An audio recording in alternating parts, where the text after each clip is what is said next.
Hello anh em, bản Warcraft 3 Reforged đã sắp ra mắt rồi. Hôm nay chúng ta sẽ đi tiếp series World of Warcraft cũng như là làm nóng cho khi đón Reforged nhé. Nếu anh em nào chưa xem cái tập trước để nắm tổng quan các sự kiện trên Azeroth trước Warcraft 3 thì nhớ xem lại các video của Maximon nhé. Còn video hôm nay sẽ là về khởi nguồn của các sự kiện chính trong Warcraft 3. Trước khi bắt đầu thì anh em nhớ bật CC để xem tiếng Việt nhé. Sau khi quân của The Horde bị đánh bại trong Warcraft 2, cũng đồng nghĩa với kế hoạch chinh phạt Azeroth của Burning Legion đã sụp đổ. Nhưng lũ ác quỷ này không hề nản chí. Ngược lại, tên tướng quỷ Kil'jaeden đã học được một bài học cực kỳ có giá trị. The Horde đã thất bại vì xung đột nội bộ giữa các bộ tộc, một vấn đề vốn đã tồn tại từ lâu đời. Ngoài ra cũng như sự phản bội của các cầm đầu là Gul'dan.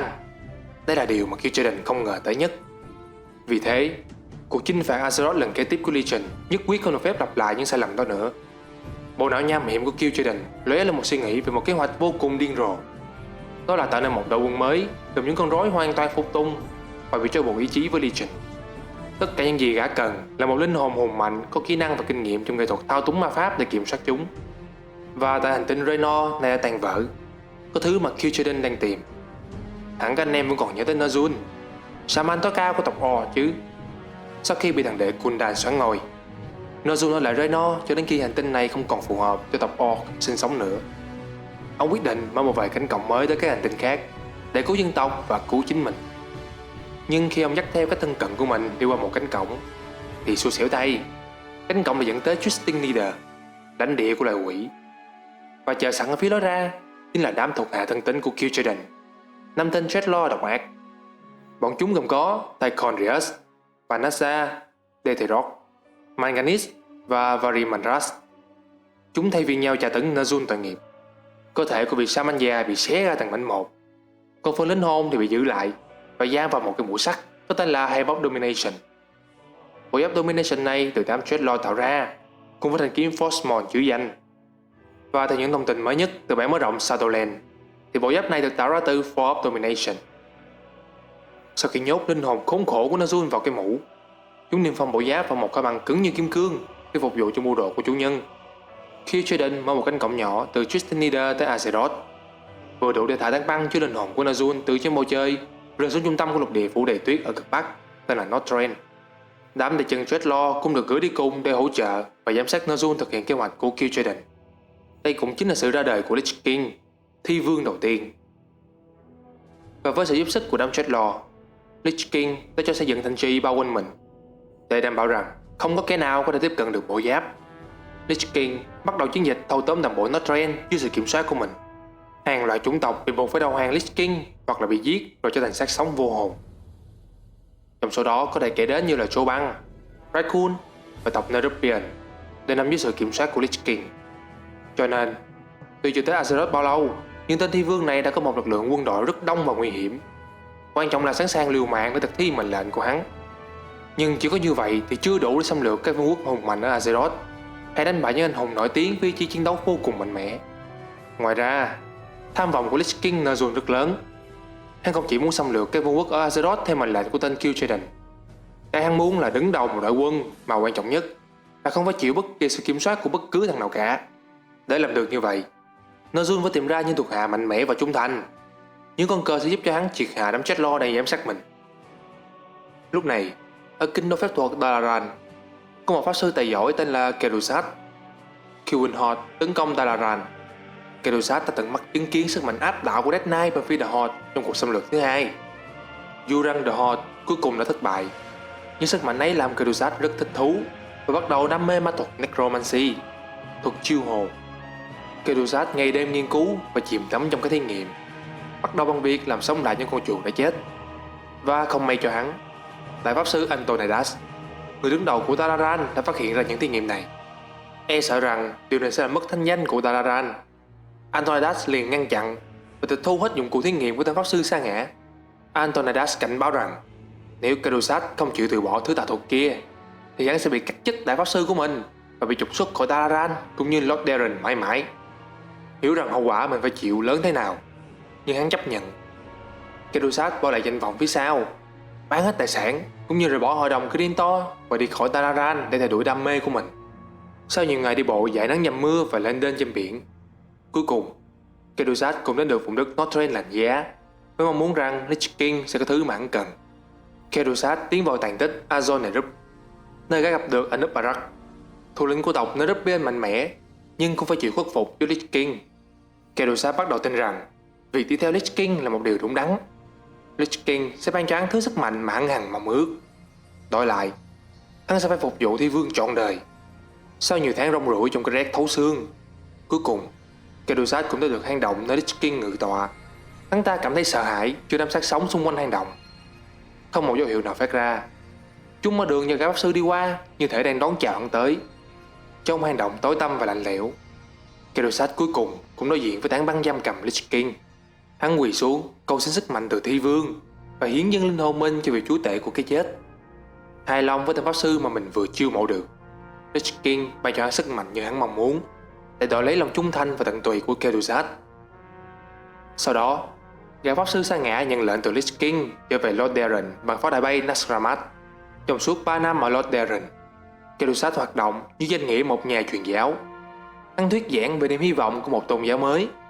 Hắn tuyên truyền với các tầng lớp thấp kém, những người có hoàn cảnh khó khăn, làm cho họ mất niềm tin vào chính quyền Lothderen. Khedusat thổi vào tai họ những lời có cánh sặc mùi đa cấp. Các ngươi có muốn làm giàu không? Có khát vọng đổi đời không? Hãy theo ta. Ta có thể xoa dịu nỗi đau đớn của việc bị áp bức, đem lại hy vọng cho những người tuyệt vọng và đưa những kẻ nghèo tới cuộc sống vĩnh hằng. Còn đối với giai cấp thượng lưu giàu sang, Khedusat chứng tỏ mình là một bậc thầy tâm lý bằng việc kể cho họ nghe sự quyến rũ của sức mạnh và sự bất tử mà hắn có thể mang lại cho họ. Dần dần, Khedusat thu thập càng lúc càng nhiều người hơn nữa, và hắn thành lập một giáo phái có tên là Couch of the Damned, giáo phái đọa đầy. Tổng hành dinh của giáo phái này được thành lập trong khu hầm mộ nằm dưới một pháo đài cổ xưa tên là Scholomance. Tại đó, Khedusat dạy thuật chiêu hồn Necromancy cho những tên cuồng tín trung thành nhất của hắn ta. Cùng với nhau, chúng thực hiện những thí nghiệm đáng sợ. Họ sinh những bộ xương được đào lên từ bên dưới pháo đài. Chúng còn sẽ thịt những cái xác, rồi chấp phá mới thịt đôi lại với nhau để tạo ra những tên xác sống khổng lồ vô tri, được gọi là Abomination.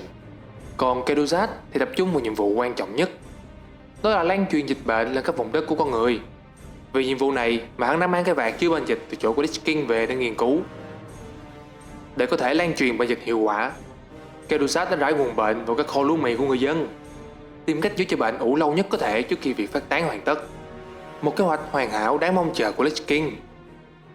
Nhưng một kẻ mưu mô và tham vọng như vậy sẽ không dễ dàng thỏa mãn, vì mục tiêu quan trọng nhất của hắn vẫn là dùng đội quân này, đội quân của riêng hắn, để chống lại Benin Legion. Vì thế, chỉ có trong tay một Khedusat thì chưa đủ. Thứ hắn cần là một dũng sĩ hùng mạnh, một lá chắn bất bại, đủ khả năng lãnh đạo quân đoàn The Scourge và kế thừa ý chí của hắn. Lich King tuy chưa biết người này sẽ là ai, nhưng gã biết cách để tạo ra tên design này. Vì chìa khóa đang nằm trong tay gã, đó là thanh kiếm Frostmaw, một mẫu vũ khí đáng sợ có khả năng hấp thụ linh hồn.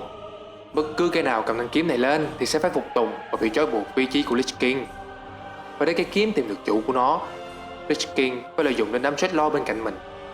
Từ lâu, Lich King đã biết rằng chúng chính là tai mắt do Kil'jaeden phái xuống để giám sát hắn. Nhưng Lich King đã nắm được cán của chúng. Hắn biết nếu kế hoạch lây nhiễm bệnh dịch thất bại thì chúng cũng sẽ bị Kil'jaeden trừng phạt. Dĩ nhiên, Lich King lợi dụng chuyện này để làm lợi thế. Hắn nói với đám Dreadlord rằng việc tìm ra những chiến binh phàm trần khác giống như Khedusat là chìa khóa dẫn đến thành công. Và lũ Dreadlord này không hề khôn ngoan như chủ nhân Kil'jaeden. Chúng không mảy may nghi ngờ Lich King, mà còn nghĩ đó là nước đi đầy tính chiến lược.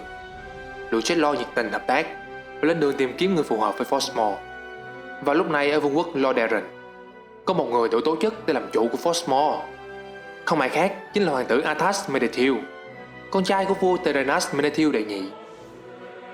Thời thơ ấu, Arthas là bạn thân với hoàng tử Varian Green của Stormwind. Nhắc lại cho anh em nào đã quên thì trong Warcraft 1, khi quân Orc đánh bại quân đội Stormwind, thì Anduin Lothar đã dẫn những người còn sống lên thuyền chạy lên phía bắc để lánh nạn. Và đó cũng là cơ duyên cho hai chàng hoàng tử gặp nhau. Varian và Arthas thân thiết như anh em ruột, thường hay so kè về kiếm thuật, dù rằng Varian luôn là người chiến thắng. Khi quân Orc mở cánh cổng bóng tối lần 2, Varian quyết định quay lại Stormwind và trở thành vua. Còn Arthas vẫn là một anh công tử bột thích chơi kiếm. Vào một hôm, trong lúc ghé thăm Lothderen, thì em trai của vua tộc người lùn Ironforge là Muradin Bronzebeard đã bị lạc trong cung điện, và ông vô tình nhìn thấy Arthas đang luyện kiếm. Múa may kiểu gì mà thanh kiếm gỗ của cậu bỗng nhiên văng đến chỗ Muradin, khi ông ta phải thầm nghĩ rằng chưa bao giờ nhìn thấy thằng nào chơi kiếm ngu như vậy. Sau đó, Muradin xin vua Terenas hãy cho Arthas đi theo ông, để ông có thể huấn luyện lại cậu ta. Được một chiến binh mạnh mẽ như Muradin dạy bảo cho con trai mình là một tin vui cậu còn không được. Vua Terenas liền đồng ý. Thế là Arthas đi theo Muradin lên núi Ironforge và được chính ông đích thân truyền dạy kiếm thuật, dù ông là bậc thầy về việc sử dụng búa và rìu. Cùng thời gian Muradin ở Lothlorien, tiểu thư Jaina Brawmore giành giá, con gái của đô đốc Daelin Brawmore, người đứng đầu của vương quốc Kultiras, cũng ghé thăm Lothlorien. Và trong lần gặp đầu tiên, Arthas đã crush cô nàng tóc vàng hoe xinh đẹp đó.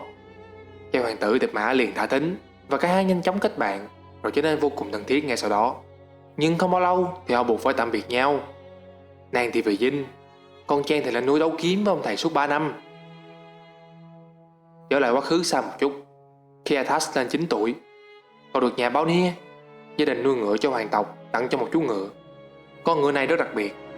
Trong khi các con khác tại trang trại báo nia có lông xám, thì nó có bộ lông trắng như tuyết. Arthas ban đầu nghĩ ra những cái tên sến súa là Starlight và Snowfall. Nhưng có một truyền thống ngầm của các hiệp sĩ và quý tộc là khi đặt tên cho ngựa của mình, họ sẽ đặt thêm một phẩm chất. Chẳng hạn như con ngựa của vua Terenas là Courageous, nghĩa là can đảm. Sau một hồi suy nghĩ, ngỡ đâu lòi ra được một cái tên hay ho, nhưng Arthas quyết định đặt một cái tên khá trẻ trâu là Invincible, bất khả chiến bại. 10 năm sau, vào một mùa đông lạnh lẽo và tuyết rơi rất dày, nhưng chàng Arthas trẻ tuổi vẫn cố cười Invincible lao đi trong cơn gió rét buốt. Vì chỉ còn một chút nữa thôi là tới trang trại bao ni rồi. Invincible tin tưởng vào chủ nhân, cứ thế cắm đầu chạy theo từng cú thúc. Nhưng tuyết rơi quá nhiều làm che đi tầm nhìn của cả Arthas và chú ngựa. Đến đoạn dốc, Invincible bật nhảy thật cao như chú Vương thường làm mọi khi. Nhưng lần này do thời tiết quá xấu khiến Invincible không thể làm chủ được. Arthas rơi ra khỏi yên ngựa và lăn vài vòng trên tuyết khiến đầu óc choáng váng. Khi anh quay đầu nhìn thì thấy Invincible đang nằm bất động trên nền tuyết trắng. Cú rơi đã làm nó bị một vết thương rất to, máu chảy ra nhuộm đỏ bộ lông trắng của nó. Nhưng ở giữa trời tuyết khắc nghiệt này thì không có ai qua lại, không có ai có thể giúp họ, không có một tu sĩ nào ở đó để có thể cứu Invincible. Và chỉ có một cách để anh chấm dứt cơn đau cho con ngựa khốn khổ. Arthas rút thanh kiếm ra đâm thẳng vào tim, kết liễu mạng sống của Invincible. Tai nạn này đây là một vết thương trong lòng Arthas, là bước ngoặt khi anh quyết định trở thành một paladin, vì anh không muốn bản thân bất lực như một sinh mạng chết đi trước mắt mình một lần nào nữa. Tại nhà thờ ánh sáng của thành Stormwind, ở tuổi 19, Arthas được trao tước hiệu paladin cao quý và trở thành thành viên của hội hiệp sĩ Silverhand, dưới sự chỉ dạy của một trong những paladin đầu tiên của hội là Sir Uther the Lightbringer. Cùng với cái chết của Invincible, đây là sự kiện đánh dấu sự trưởng thành của chàng hoàng tử thành Lothlorien, và cũng là tiền đề dẫn đến cái quyết định của anh trong Warcraft 3. Giờ thì hãy sẵn sàng để đồng hành cùng Maximon sang bản Warcraft 3 với những thước phim mãn nhãn của Reforged ở video sau nhé. Đừng quên like và subscribe nếu thấy video thú vị, và anh em có thể xin gia nhập group Warcraft lớn nhất Việt Nam trong đường link tại comment nhé. Hẹn gặp lại anh em ở video sau.